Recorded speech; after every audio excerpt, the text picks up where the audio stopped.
Study IQ IAS, अब तैयारी हुई अफोर्डेबल। स्टडी IQ के YouTube चैनल के ऊपर आप सभी का बहुत बहुत स्वागत है।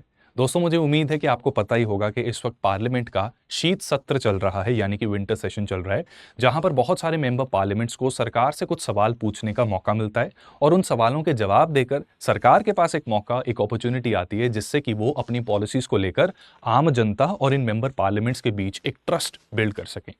ऐसे में ही राज्यसभा के एक जाने माने member known as Karti Chidambaram, जो कि पी चिदम्बरम जी के बेटे भी हैं, और पी चिदम्बरम एंड कार्ति चिदम्बरम अलग अलग रीजन से न्यूज में भी आते रहते हैं, इन्होंने एक कंसर्न हाईलाइट किया है रिगार्डिंग सिबिल।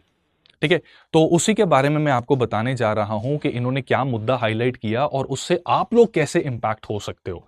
देखो दोस्तों, भारत में बहुत से लोगों को अपनी अलग अलग ज़रूरतों के लिए और अलग अलग रिक्वायरमेंट्स के लिए लोन की ज़रूरत पड़ सकती है। चाहे वो बिजनेस की एक्सपेंशन हो, गाड़ी लेनी हो, उसके लिए हमें लोन लेना पड़ सकता है, घर बनाना है जो कि हर मिडिल क्लास व्यक्ति का एक सपना रहता है, उसके लिए भी लोन लेना पड़ सकता है। तो लोन तो देखो काफ़ी लोग लेते हैं और बैंक से इसको फाइनेंस करवाया जाता है, लेकिन हर किसी को लोन नहीं मिलता।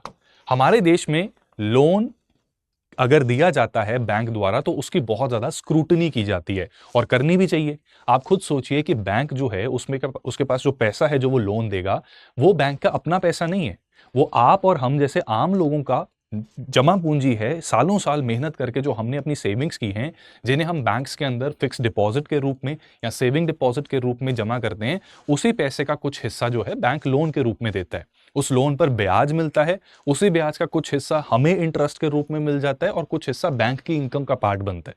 राइट, सो जाहिर सी बात है कि अगर बैंक ने गलत लोन दे दिया और वो पैसा डूब गया तो उससे बहुत बड़ी आर्थिक समस्या हो सकती है। सो ये जाहिर सी बात है कि स्क्रूटनी तो देखो होनी चाहिए, और ये स्क्रूटनी करने का काम बैंक कैसे करता है? एक व्यक्ति जो लोन लेने आया है उसकी क्रेडिट वर्दीनेस को चेक किया जाता है। क्रेडिट वर्दीनेस चेक करने के लिए उसका क्रेडिट स्कोर देखा जाता है। राइट, और ये क्रेडिट स्कोर को इवैल्यूएट करने के लिए हमारे देश में 4 ब्यूरो हैं जिनको क्रेडिट ब्यूरोज कहा जाता है। वो हर व्यक्ति का देखते हैं कि उसकी क्रेडिट वर्दीनेस कितनी है। राइट, तो ये 4 ब्यूरोज हैं, सिबिल, इक्विफैक्स, एक्सपीरियन और क्रिफ हाईमार्क।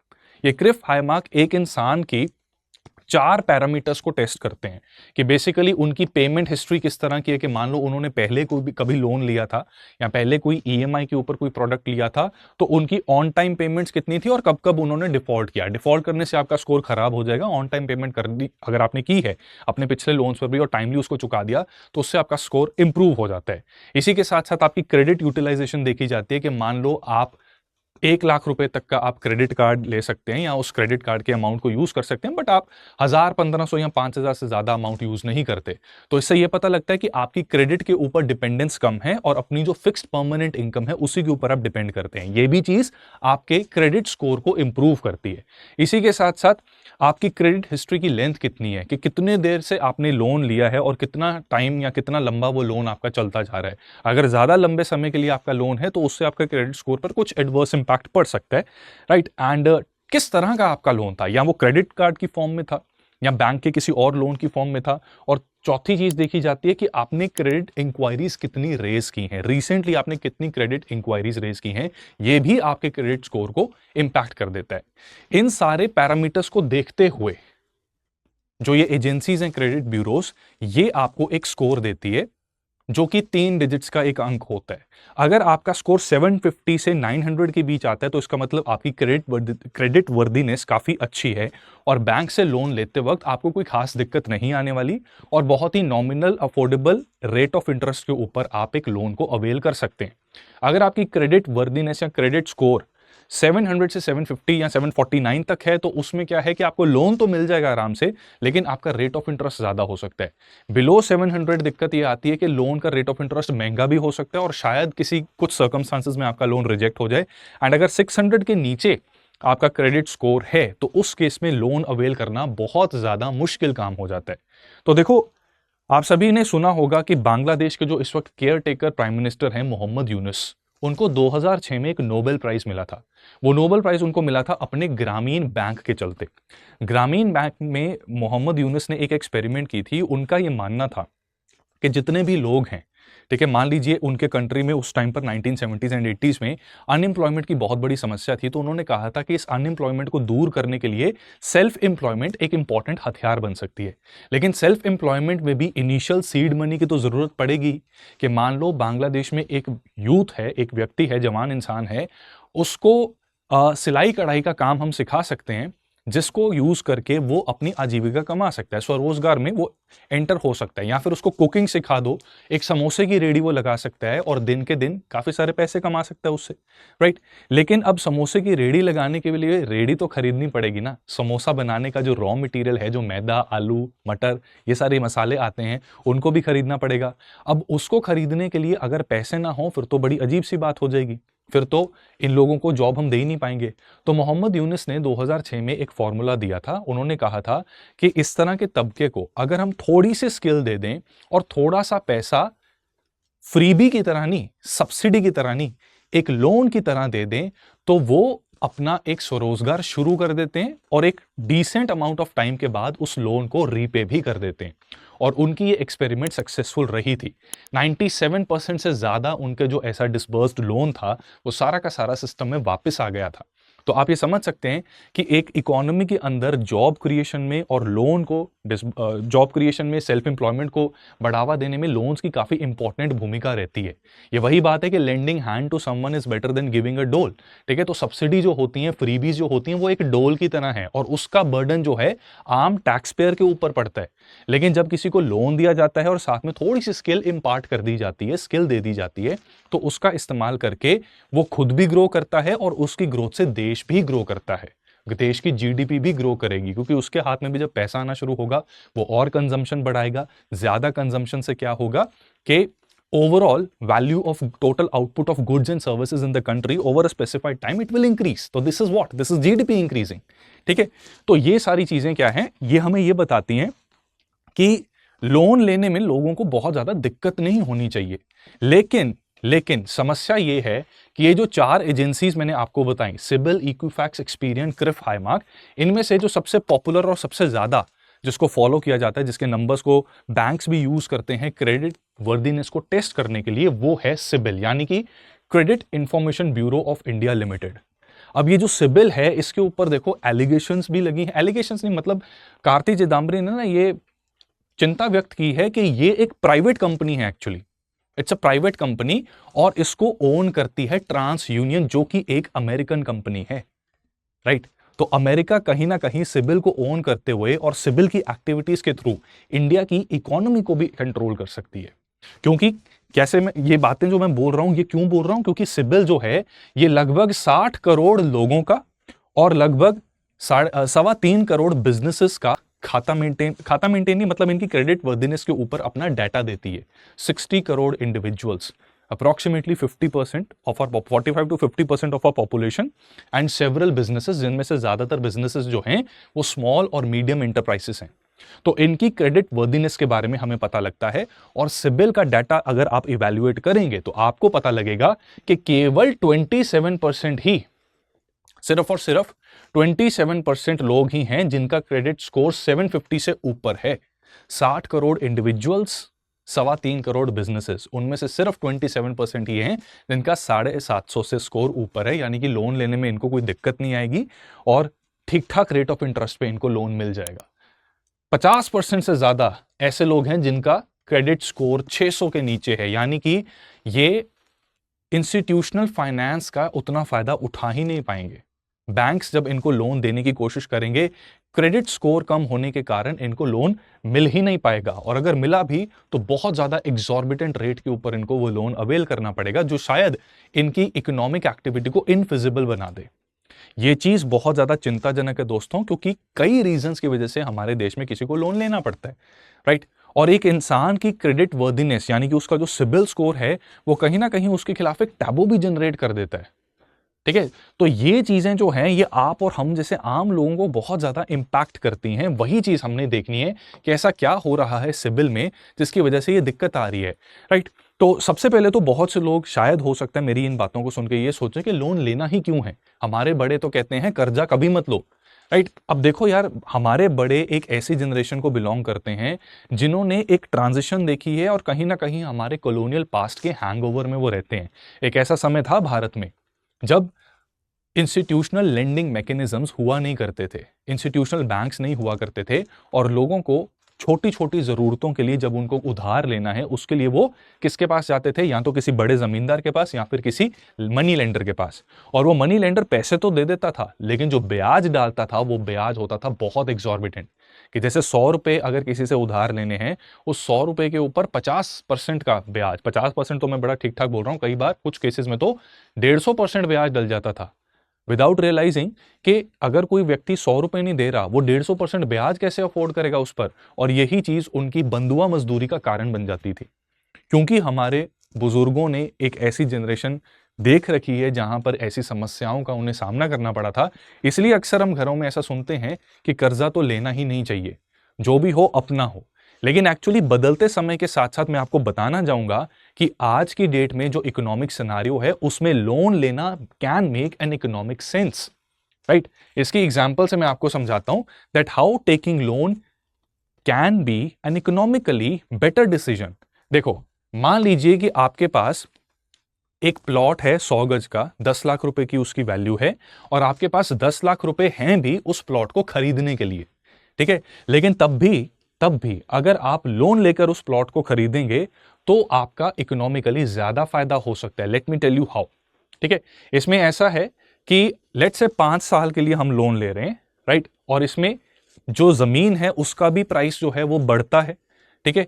तो अब जगह जगह पे डिपेंड करता है कि कितना प्राइस कहाँ कहाँ बढ़ता है। बड़े बड़े शहरों में तो प्राइस 50% तक बढ़ जाता है, लेकिन एज्यूम करते हैं कि बहुत ज्यादा लैंड की इंक्रीमेंट नहीं है, 8% एनुअली इस रेट से जमीन का प्राइस जो है, उस जमीन की जो कीमत है वो बढ़ती जा रही है, ठीक है। इसी के साथ साथ आप जो 10 लाख का लोन अगर बैंक से लेते हैं और अगर आपका क्रेडिट स्कोर अच्छा है तो आपको 7.5% के एनुअल रेट के ऊपर लोन मिल जाएगा, ठीक है।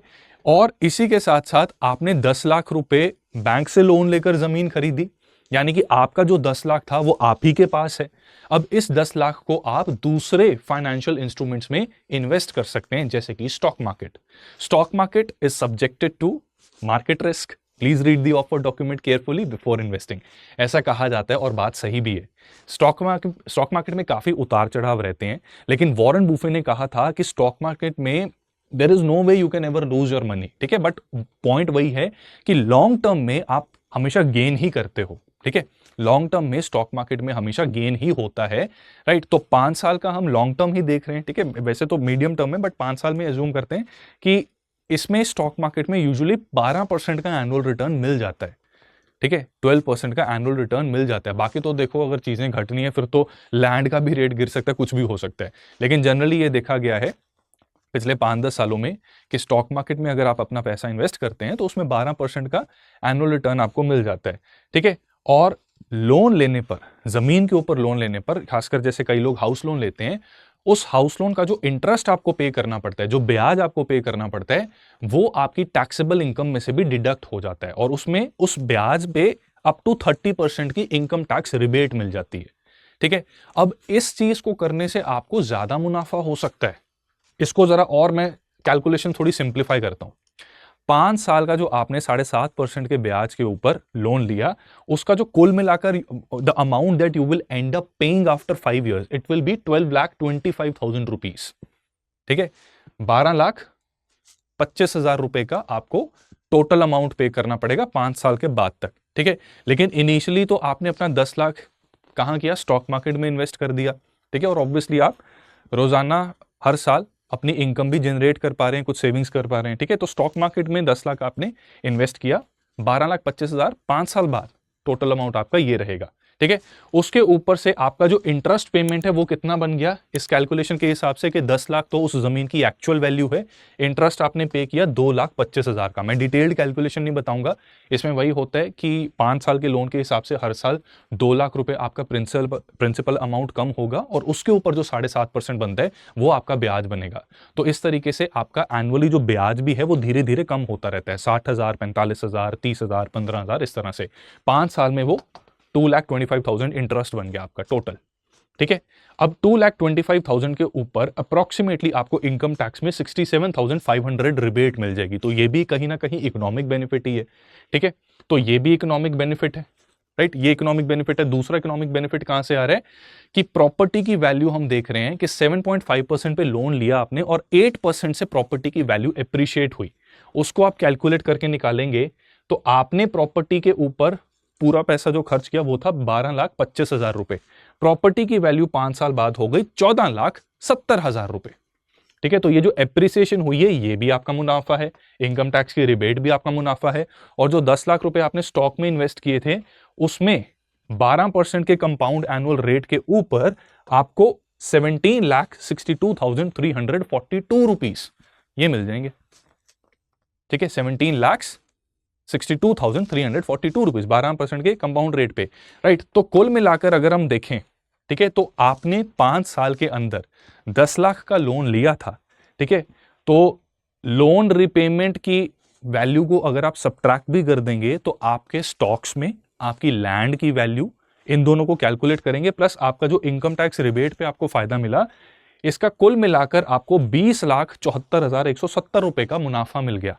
अगर आप लोन ना लेते और जितना आपके पास 10 लाख रुपया था सारा का सारा लैंड के ऊपर इन्वेस्ट कर देते तो लैंड आपको 10 लाख में मिल जाती और उसकी वैल्यू 14,70,000 हो जाती। ठीक है, तो 4,70,000 का इसमें फायदा होना था।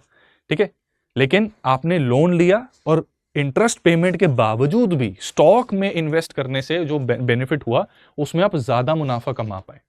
ठीक है, इन चीजों की वजह से आज की डेट में लोन लेना काफी ज्यादा आसान है, और यही चीज हमें यह भी दिखाती है कि मैंने जैसे आपसे पिछले एक सेशन में मिडिल इनकम ट्रैप के बारे में बात की थी, तो मिडिल इनकम ट्रैप से बाहर निकलने का यह एक अच्छा तरीका है। यहां पर यह भी मैं पॉइंट बता दूं कि पैसा जो है ना, इन्फ्लेशन की वजह से उसकी परचेजिंग पावर हर साल कम होती है। तो अगर आपको एक एप्रिशिएटिंग एसेट, यानी कि वो ऐसा एसेट, ये प्लॉट हो सकता है, कोई और चीज हो सकती है, घर हो सकता है, फ्लैट हो सकता है, जिसकी कीमत आपको पता है कि आने वाले साल में बढ़ेगी, ठीक है, अगर आप उसमें इन्वेस्ट आज कर देते हैं तो वो ज्यादा बेटर है रादर देन कि आपका पैसा ऐसे ही घर पे पड़ा हुआ है और वो कुछ भी आपको जनरेट करके नहीं दे रहा। क्योंकि आज अगर आपके पास 10 लाख रुपए हैं, ठीक है, 4.5% इन्फ्लेशन रेट से अगले साल तक उस 10 लाख रुपए की जो वैल्यू है ना वो 9,95,000 की रह जाएगी। क्या मतलब, अगले साल आप उस 10 लाख रुपए से आज की डेट में 9,95,000 की ही कीमत का सामान खरीद पाएंगे, और 5 साल बाद उसकी वैल्यू 7,40,000 के करीब रह जाएगी 4.5% के इन्फ्लेशन रेट से। तो पैसा ऐसे खाली भी पड़ा रहे वो भी नुकसान होता है। ठीक है, तो इसलिए उसको इन्वेस्ट करना चाहिए, एंड इन्वेस्ट करने से उसकी ग्रोथ होती है। ठीक है, और इन्वेस्ट करने के लिए कुछ अमाउंट हमारा अपना लग सकता है और कुछ अमाउंट हम लोन लेकर कर सकते हैं। और इन्फ्लेशन का इफेक्ट ऐसा होता है कि लोन को रीपे करने वाला जो पैसा होता है ना, इन्फ्लेशन की वजह से क्या है कि that amount that we have to repay, उसकी real value is very less, वो रियल वैल्यू कम हो जाती है इन्फ्लेशन की वजह से। ठीक है, आई होप थोड़ी कॉम्प्लिकेटेड इकोनॉमिक्स ना मैंने यहां पर करा दी हो, बट लॉन्ग स्टोरी शॉर्ट यही है कि लोन्स इकोनॉमिक ग्रोथ के लिए इंपॉर्टेंट हैं। ठीक है, इकोनॉमिक ग्रोथ के लिए इंपॉर्टेंट है। यहीं पर अगर ये भी फर्ज कर लें कि लेट्स से स्टॉक मार्केट में 10 की जगह आपने 5 लाख इन्वेस्ट किया, तब भी आपकी उसमें रिटर्न मिलेगा, ग्रोथ मिलेगा, और रिमेनिंग 5 लाख से आप कुछ और जरूरतों का सामान खरीदोगे। उस सामान को खरीदने से मार्केट में डिमांड जनरेट होती है गुड्स एंड सर्विसेज की, और वो डिमांड है तो उनकी भी ग्रोथ होती है और उसकी ग्रोथ से जीडीपी ग्रो करती है, राइट। तो availing loan is not that bad that it used to be earlier, way before the colonial times and during colonial times. ठीक है, तो चीजें सब ठीक हैं, लेकिन वही बात है कि कॉलोनियल हैंगओवर में हम हैं, तो एक तो उसका नेगेटिव इंपैक्ट है, और दूसरा नेगेटिव इंपैक्ट ये है कि सिबिल में चल रही प्रॉब्लम्स और इसका एक फॉरेन कंपनी द्वारा कंट्रोल, ये हमारी इकोनॉमी को ग्रो करने से रोक सकता है, and this is a grave situation. TransUnion own करती है सिबिल को, और ये अमेरिकन कंपनी है। ठीक है, तो ये कहीं ना कहीं इनडायरेक्टली अमेरिका हमारी इकोनॉमी को ऐसे कंट्रोल कर सकता है। सिबिल में यहां तक कि ऐसी एलिगेशंस भी आई हैं, ऐसे केसेस भी आई हैं जहां पर इनसे एरर हुई है और एक व्यक्ति के नाम पर किसी तीसरे इंसान ने लोन ले रखा है, जिसकी वजह से उस व्यक्ति का क्रेडिट स्कोर खराब हो गया और उसको पता ही नहीं लगा, और तब पता लगा जब उसने खुद लोन लेना था और उसके लिए अपना क्रेडिट स्कोर चेक करवाया, और तब उसे मालूम पड़ा कि मेरे क्रेडिट स्कोर पर किसी और ने एक लोन ले रखा है और वो रीपे नहीं कर रहा, राइट। तो ऐसे सिचुएशन में मान लो उस व्यक्ति ने अपना कारोबार चल रहा है, उसकी अच्छी खासी एक फैक्ट्री चल रही है बिस्किट बनाने वाली, डिमांड अच्छी खासी है बिस्किट्स की, तो वो एक्सपैंड करना चाहता है अपनी फैक्ट्री को, न्यू मशीन्स लाना चाहता है। उस न्यू मशीन से क्या होगा, उसकी प्रोडक्शन बढ़ेगी, बढ़ती हुई प्रोडक्शन को मैनेज करने के लिए वो और भी लोगों को एम्प्लॉयमेंट देगा। लेकिन अब लोन लेने का प्रोसेस सारा डामाडोल हो गया, तो अब वो फैक्ट्री अपग्रेड नहीं हो पाएगी, और उस अपग्रेडेशन से जो इकोनॉमी को बेनिफिट मिल सकता था वो नहीं मिल पाएगा। भारत ने $5 ट्रिलियन की इकोनॉमी बनने का टारगेट रखा है। We want to be the biggest economy in the world, third largest तो बनने की कगार पे ऑलमोस्ट। ठीक है, तो उस केस में ये सारी चीजें हमारे ग्रोथ के प्लान्स को जेपरडाइज कर देती है, खतरे में डाल देती है, राइट। इसमें इनके ऊपर सबसे बड़ी एलिगेशन जो कार्ति चिदम्बरम ने भी राज्यसभा में बोली, वो ये कहा कि सिबिल देखो क्रेडिट स्कोर चेक करता है, ठीक है, उसमें अच्छी बात यह है कि बैंक्स को एक अवेयरनेस मिले, लेकिन बैंक्स को जो स्कोर बताया जाता है वो स्कोर कैलकुलेट कैसे किया? 4 पैरामीटर्स तो थे, लेकिन वो 4 पैरामीटर्स को वेट क्या दिए, आपने क्या क्या चीजों को टेक इनटू अकाउंट किया, उसके बारे में कोई जानकारी नहीं दी जाती, कोई भी जानकारी नहीं दी जाती। Such system should be transparent, but they are not. तो सबसे बड़ी प्रॉब्लम सिबिल के साथ ये है। दूसरी प्रॉब्लम ये है कि 2022 में एक क्रेडिट सुधार नाम की एक संस्था ने इनका एक सर्वे किया था। उसमें पता लगा कि जो 21% रिस्पॉन्डेंट्स थे, उन्होंने बताया कि उनकी क्रेडिट रिपोर्ट्स में इनएक्यूरेसी थी, कि उन्होंने अपने लोन की प्रॉपर रीपेमेंट कर चुकी है, लेकिन सिबिल के सिस्टम्स में वो अपडेट ही नहीं हुआ, या अपडेट होने में बहुत ज्यादा समय लगा रहा है, और समय किसी की प्रतीक्षा नहीं करता। अगर लोन आज की डेट में चाहिए ताकि एक स्पेसिफाइड टाइम में हम अपने कारोबार को बढ़ा सकें, उसका विस्तार कर सकें, अगर आप इतना समय लगा दोगे हमारे क्रेडिट स्कोर को ठीक करने में, तो वो चीज ठीक ही नहीं हो पाएगी, हम लोन ले नहीं पाएंगे, ग्रो ही नहीं कर पाएंगे। तो सेकंड प्रॉब्लम यहां पर है। तीसरी प्रॉब्लम जो सिबिल के साथ है वो ये है कि ये सारी प्रॉब्लम्स अगर होती हैं, गलत लोन किसी और के नाम पर चल रहा है, क्रेडिट स्कोर गलत बताया जा रहा है, तो there should be a mechanism for appeal. अगर हमें लगता है कि हमारा जो क्रेडिट वर्दीनेस है वो 755 या 800 के लेवल पर अगर होनी चाहिए, और सिबिल ने बता दी बहुत ही कम, तो हमारे पास ये पूरे एवेन्यूज होने चाहिए, रास्ते होने चाहिए कि हम इसको चैलेंज कर सकें कि नहीं, आपकी रिपोर्ट गलत है, आप बताइए हमें कैसे कैलकुलेट किया, हम भी देखें कि हमने कहां पर चूक की है। ऐसा कोई सिस्टम ही नहीं है। सिबिल ने जो कह दिया पत्थर की लकीर, ऐसा सिस्टम ही नहीं है, राइट। तो यहां पर वी कैनॉट कंटेस्ट और अपील द क्रेडिट डिसीजन जो सिबिल ने दिए हैं। ये इसकी तीसरी सबसे बड़ी प्रॉब्लम है। और चौथी इसकी सबसे बड़ी प्रॉब्लम है कि कोविड पैंडेमिक इसने पूरी दुनिया को इंपैक्ट किया, राइट। कोविड पैंडेमिक ने पूरी दुनिया को इंपैक्ट किया, एंड अनफोर्सीन सर्कमस्टांसेस आ जाते हैं। तो ये जो सिबिल स्कोर या क्रेडिट स्कोर होता है, ये चेक करने के लिए होता है कि जिसको हम लोन दे रहे हैं, कहीं ये विजय माल्या टाइप का इंसान तो नहीं है, या नीरव मोदी टाइप का इंसान तो नहीं है कि पैसे लेके भाग जाएगा, राइट। तो वहां पर अगर किसी से लोन में मान लो डिफॉल्ट हुआ है या पेमेंट में थोड़ा डिले आया है, किस रीजन की वजह से वो डिले आया है, ये सिबिल को देखना चाहिए। मेडिकल इमरजेंसी की वजह से ये डिले आ सकता है कि अगर एक व्यक्ति ने लोन लिया, ठीक है, वह व्यक्ति हॉस्पिटल में पड़ा है, हार्ट अटैक उसको आ गया, हॉस्पिटल में वो व्यक्ति पड़ा है, उसके इलाज के लिए पैसे चाहिए। अब जिंदा रहेगा तभी तुम्हारा लोन रीपे करेगा कि नहीं करेगा। तो वो जो पैसा है वो क्या करे, तुम्हारी किस्त भरे, या अपने इलाज के ऊपर खर्च करके जिंदा रहे, काम करे और फिर तुम्हारी किस्त भरे। सिबिल इन चीजों को टेक इनटू अकाउंट नहीं करता। अमेरिकन कंपनी द्वारा ओन की गई ये entity does not take into account this particular thing, right. ये चीजों को हाईलाइट किया गया है और इन चीजों के ऊपर हम सबका ध्यान जाना चाहिए, क्योंकि इससे हमारे भारत के ऊपर, और इस सिबिल को ट्रांस यूनियन ओन करता है अमेरिकन कंपनी, ठीक है, तो उनकी ये पॉलिसी जो है ना गड़बड़ाई हुई है, जिससे भारत की अर्थव्यवस्था को नुकसान हो रहा है। सबसे बड़ा नुकसान क्रेडिट इनइक्वालिटी आती है इस बेकार सिस्टम की वजह से। जैसा मैंने आपको बताया कि 50% से ज्यादा लोग 600 से कम क्रेडिट स्कोर के साथ हैं, जिसको चैलेंज भी नहीं किया जा सकता। उसकी वजह से आज भी nearly 43% of Indians they rely on informal lending, और इनफॉर्मल लेंडिंग आज भी हो रही है, जिसका मतलब क्या है कि बहुत सारे लोग आज भी डेब्ट ट्रैप में फंस जाते हैं, कर्जे के ट्रैप में फंस जाते हैं। और इसीलिए बहुत से लोग आज भी, लोन का बेनिफिट है, इकोनॉमिक सेंस बनती है, लेकिन अगर डेब्ट ट्रैप में फंस रहे हो, इनफॉर्मल इंस्टीट्यूशंस के ऊपर आपको डिपेंड करना पड़ रहा है, तभी हमारे बड़े बुजुर्ग फिर ठीक कहते हैं, अपनी चीज ही होती है, बिना लोन लिए ले लो। लेकिन यहां पर हम मजबूरी में इनफॉर्मल लोगों से लेंडिंग क्यों लें, या मजबूरी में सारी पेमेंट खुद क्यों करें, जब हमारे पास हमारी सरकार को यहां पर सामने आने की जरूरत है और सिबिल के कान मरोड़ने की जरूरत है थोड़ी। सबसे बड़ी दिक्कत यहां पे क्रेडिट इनइक्वालिटी की है कि अब बहुत से अमीर लोगों को बड़े आराम से लोन मिल जाता है और जो थोड़े गरीब तबका है या मिडिल क्लास तबका है उसको लोन अवेल करने में दिक्कत आती है। So this thing is generating and breeding inequality as well. Inequality और ज्यादा बढ़ रही है। दूसरी सबसे बड़ी प्रॉब्लम इसकी ये है कि हमारी इकोनॉमिक स्टेग्नेशन हो जाती है। देखो हमारे देश में जो छोटे और मध्यम व्यापार हैं, एंटरप्राइजेस हैं, ये हमारी जीडीपी में 30% कॉन्ट्रीब्यूशन करते हैं। ठीक है, अब वही मैंने बिस्किट की फैक्ट्री की एग्जांपल दी। ठीक है, ये एक स्मॉल एंड मीडियम एंटरप्राइज की एक परफेक्ट एग्जांपल है। बिस्किट की फैक्ट्री हो सकती है और पता लगा कि due to any reason biscuit की डिमांड बढ़ गई है। उस बढ़ती हुई डिमांड को अगर हम फुलफिल कर दें तो हमारा भी प्रॉफिट इंप्रूव होगा, जॉब्स क्रिएट होंगी। ठीक है, एंड ओवरऑल जीडीपी भी ग्रो करेगी।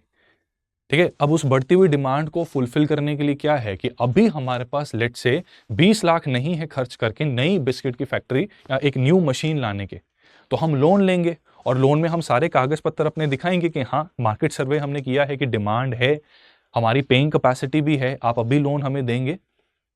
कुछ पैसा हम भी अपना डालेंगे डाउन पेमेंट की फॉर्म में, बिस्किट बनाएंगे, लोगों को खिलाएंगे, पैसा कमाएंगे, तुम्हें भी सूद समेत वापस कर देंगे जो लोन लिया है। लेकिन सिबिल का क्रेडिट स्कोर कम होने की वजह से बहुत सारे एसएमईज लोन अवेल ही नहीं कर पाते। एक स्टडी जो कि small industrial development bank of India यानी कि सिडबी ने कंडक्ट की, ठीक है, सिडबी की एक स्टडी ने बताया कि 35% जो स्मॉल एंड मीडियम एंटरप्राइजेस की लोन एप्लीकेशंस थी उनको रिजेक्ट कर दिया जाता है।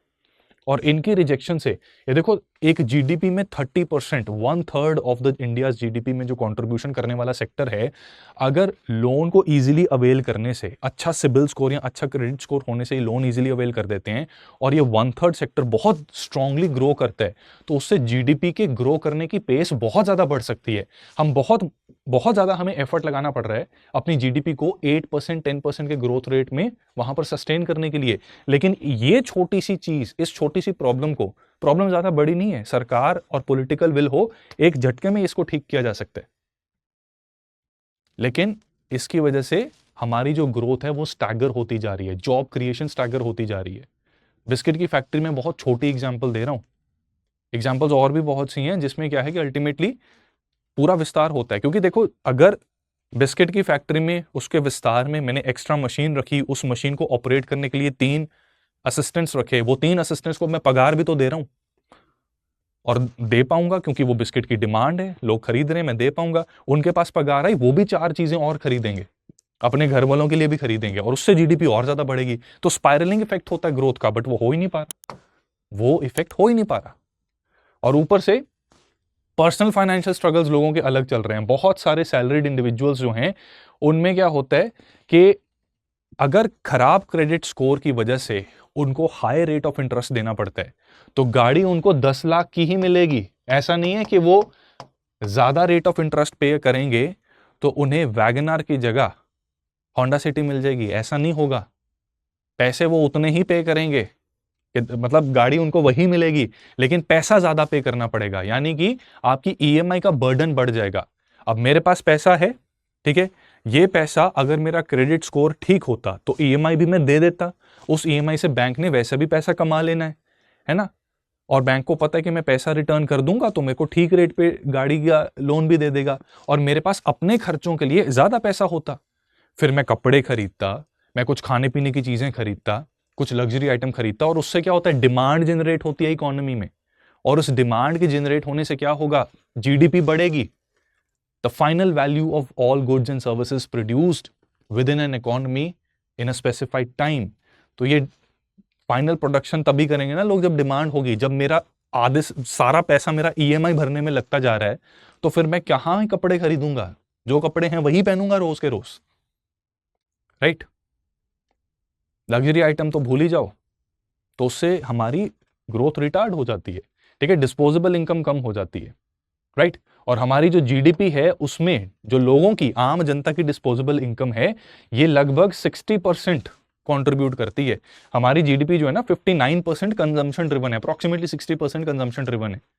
और अगर लोगों की कंजम्पशन किसी वजह से, लोग किसी डर की वजह से अपनी बचत करनी शुरू कर दें और चीजें ना खरीदें, तो गड़बड़ हो सकती है। इसलिए जब भी ऐसा लगता है कि आम इंसान खर्चे कम करता जा रहा है तो सरकार भी एकदम कान खड़े हो जाते हैं सरकार के, और इमीडिएटली कुछ टैक्स रिलीफ या किसी और तरीके से असिस्ट करना शुरू कर देती है ताकि इस कंजम्पशन को बढ़ावा दिया जा सके और जीडीपी रोबस्ट रहे, हमारी अर्थव्यवस्था का विकास होता रहे। ठीक है, अब इसी वजह से क्या है कि क्योंकि लोगों को लोन नहीं मिल पाता, इसलिए हमने ये भी देखा कि बहुत सारी गवर्नमेंट स्कीम्स भी फेल होती जा रही हैं। देखो जैसे जनधन योजना, जनधन योजना, इसमें कोई शक नहीं कि ये one of the most successful ऐसी एक स्कीम रही है जिसमें बहुत सारे लोगों के बैंक अकाउंट्स खुले हैं। लेकिन मैं आपको ये चीज बता दूं कि यहां पर माननीय प्रधानमंत्री जी का और हमारी सरकार का इकलौता ऑब्जेक्टिव सिर्फ बैंक अकाउंट खोलना नहीं था। बैंक अकाउंट खोलना स्टेप 1 था। उस अकाउंट को खोलने से डायरेक्ट बेनिफिट ट्रांसफर किए जा सकते थे कि जो गवर्नमेंट बाबू लोग ये जो करप्शन वरप्शन करके लीकेज कर देते हैं ना, कि जो बेनिफिशियरी है उसको पैसे देने की जगह किसी और को दे दिए, तो अब बेनिफिशियरी के खाते में सीधा पैसा जाता है और उसके लिए खाता होना ही चाहिए। तो वहां तक ठीक है, लेकिन इसका असली फायदा तब होना चाहिए था जब बैंक अकाउंट भी है लोगों के पास और उस बैंक अकाउंट में कुछ जमा पूंजी रखकर वो इंस्टीट्यूशनल मैकेनिज्म्स को यूज करते हुए लोन अवेल कर सकें और स्वरोजगार अपना संभाल सकें। लेकिन क्रेडिट पेनिट्रेशन है ही नहीं, तो जनधन योजना ये पूरी तरह से सक्सेसफुल नहीं हो पाई। सिर्फ बैंक अकाउंट्स का खुल जाना was not the ultimate objective of Jan Dhan योजना। उस बैंक अकाउंट में पैसा जमा हो, उन अकाउंट्स के दम पर और उससे जुड़ी हुई आपकी जो क्रेडिट हिस्ट्री है, क्रेडिट वर्दीनेस है, उसकी प्रॉपर इवैल्यूएशन के थ्रू आपको अफोर्डेबल लोन्स मिल सकें और उन लोन्स को यूज करके आप ग्रो कर सकें। That was the ultimate objective. वो पूरी तरह से फॉलो हो ही नहीं पाया बिकॉज सिबिल स्कोर डिस्प्रोपोर्शनेट है। ठीक है, और ये सबसे बड़ा रीजन यही है कि इन्होंने ट्रांसपेरेंसी बना ही नहीं रखी। इसी के साथ साथ सिबिल ने पास्ट बिहेवियर के ऊपर ना वेटेज कुछ ज्यादा ही दे रखी है इट सीम्स। हालांकि इनका एल्गोरिदम प्रॉपर्ली ट्रांसपेरेंट तो है नहीं, तो हमें एग्जैक्टली पता नहीं है, बट डाटा को अगर ध्यान से देखेंगे ना तो पिछला बिहेवियर जो आपका था ना अपना लोन रीपे करने का या ईएमआईज को भरने का, उसके ऊपर इन्होंने अच्छी खासी वेटेज दे रखी है। नाउ आई अंडरस्टैंड कि एक व्यक्ति का पास्ट उसके प्रेजेंट को इंपैक्ट कर सकता है, लेकिन अगर पास्ट में उससे कुछ गलती हुई है या लोन के ऊपर डिफॉल्ट हुआ, उसका रीजन भी होना चाहिए साइटेड।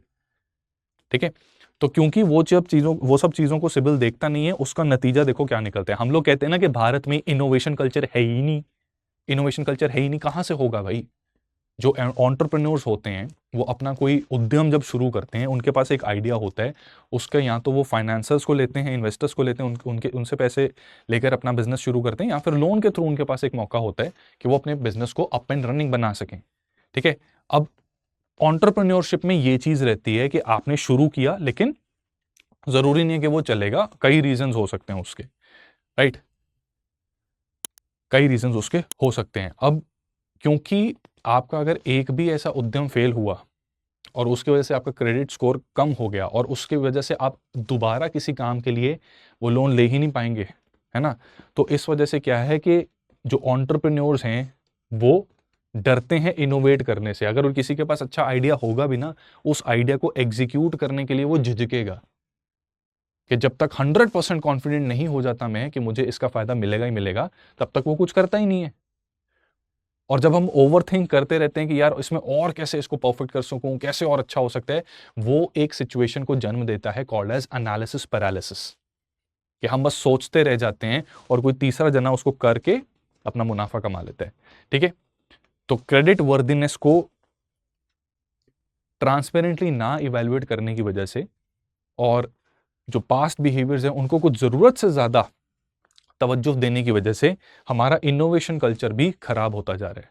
आज से 20 साल पहले हो सकता है किसी ने कुछ स्टार्टअप शुरू किया था, वो नहीं चला, उसने लोन लिया था, रीपे नहीं कर पाया या डिफॉल्ट किया था, बट बाद में पे कर दिया, लेकिन पिछले 5-7 सालों से वो बिल्कुल प्रॉपरली अपना लोन रीपे कर पा रहा है। तो उस 5-7 सालों का भी तो कुछ असर होना चाहिए ना। सिबिल में ऐसा नहीं है इट सीम्स। ठीक है, जो एनालिसिस बताता है वो बताता है कि सिबिल में ऐसा नहीं है, राइट। सो ये सारी चीजें क्या हैं कि ये हमारी ग्रोथ को लेकर एक डेटरेंट का काम करती है कि इनोवेशन कल्चर होगा तभी तो ग्रोथ होगी, बट वो सारी चीज हो नहीं पाती, हम इनोवेट कर नहीं पाते, राइट। और उस वजह से क्या है कि हम ग्रो भी नहीं कर पाते। और बहुत से लोग इसी डर से कि कहीं हमारा क्रेडिट स्कोर खराब ना निकले, क्योंकि आप अगर बार बार अपना क्रेडिट स्कोर या लोन की क्वेरी भी रेज करते हो ना, even that thing starts impacting your CIBIL score. तो इस वजह से बहुत से लोग क्रेडिट स्कोर ही चेक नहीं करते। और अगर उनको पता भी होना कि हाँ थोड़ा सा हमारे कारोबार अभी थोड़ा डिफिकल्ट समय से गुजर रहा है, 5 लाख का लोन लेकर अगले 2 महीने में we will be up and running, ये लोन भी वापस कर देंगे और प्रॉफिट भी आ जाएगा, वो तब भी उस 5 लाख को नहीं लेंगे। स्मॉल एंड मीडियम एंटरप्राइजेस में ऐसी बहुत प्रॉब्लम चलती हैं। तो उस वजह से क्या है, फाइनेंशियल सिचुएशन उनकी इंप्रूव भी नहीं होती और उल्टा एक स्पायरलिंग डी ग्रोथ का इंपैक्ट स्टार्ट हो जाता है। और इस वजह से कई कारोबार बंद भी हुए हैं, राइट। तो ये आप देख सकते हैं कि कैसे एक प्राइवेट कंपनी जो अमेरिका में है, जिसने यहाँ के एक bureau of credit investigation bureau को एक तरीके से कंट्रोल कर रखा है, वो हमारी इकोनॉमी के ऊपर कितना ज़्यादा प्रभाव डाल रही है। और ऐसा सिस्टम आप ये भी सोच सकते हैं कि क्या पता अमेरिका में भी इसी तरह का सिस्टम फॉलो होता हो, ऐसा नहीं है। यूएस में क्या है कि यूएस में इनका वहां पर फीको स्कोर चलता है। जैसे इधर क्रेडिट स्कोर है, उनके क्रेडिट स्कोर को फीको स्कोर कहते हैं।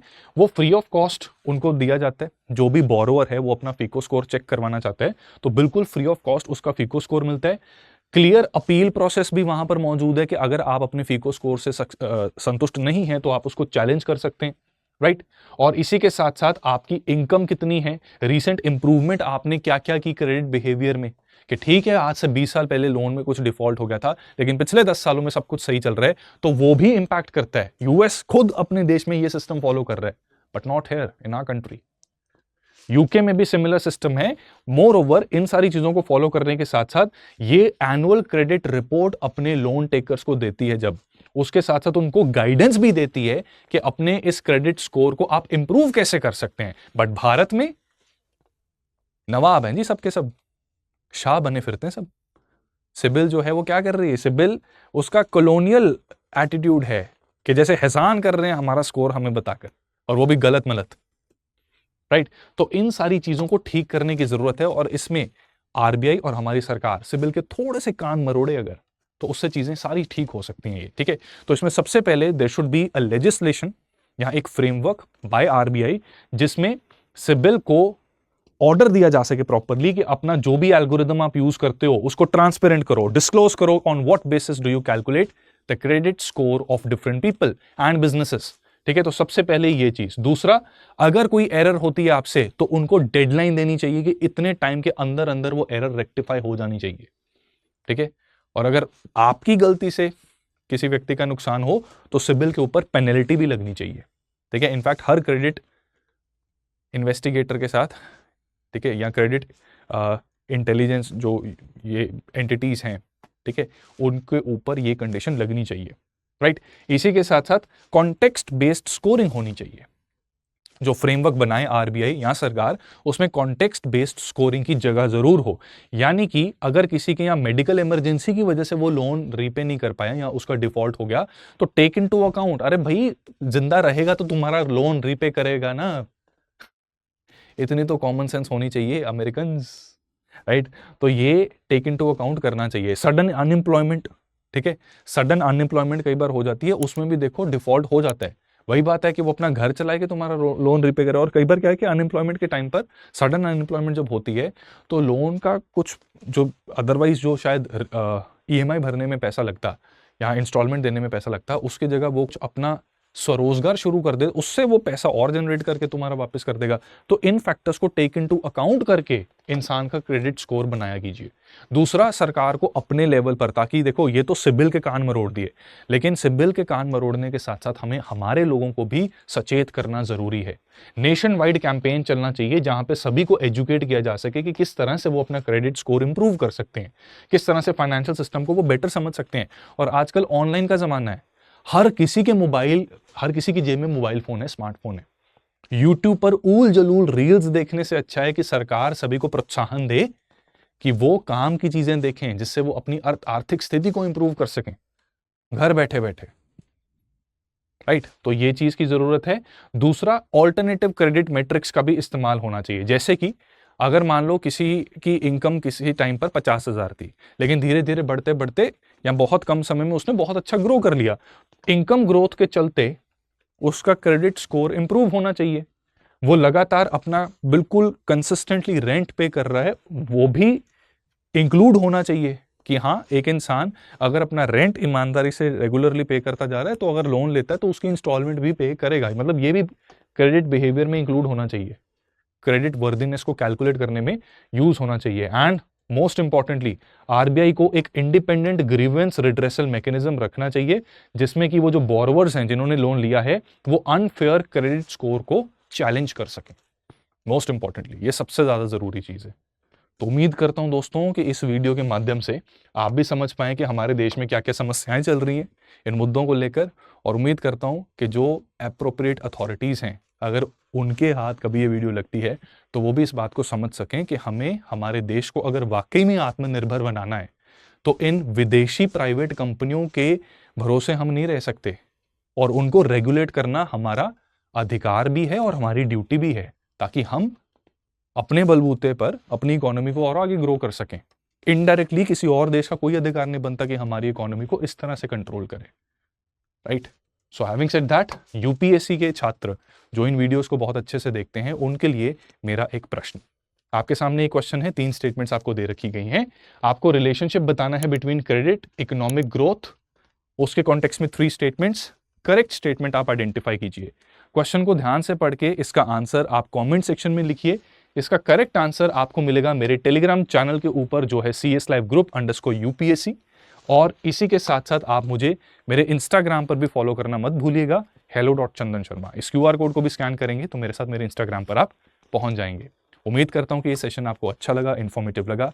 ऐसे और इंटरेस्टिंग सेशन से बने रहने के लिए चैनल को सब्सक्राइब करना बिल्कुल मत भूलना। See you soon in the next video. Thank you so much. Study IQ IAS, अब तैयारी हुई अफोर्डेबल।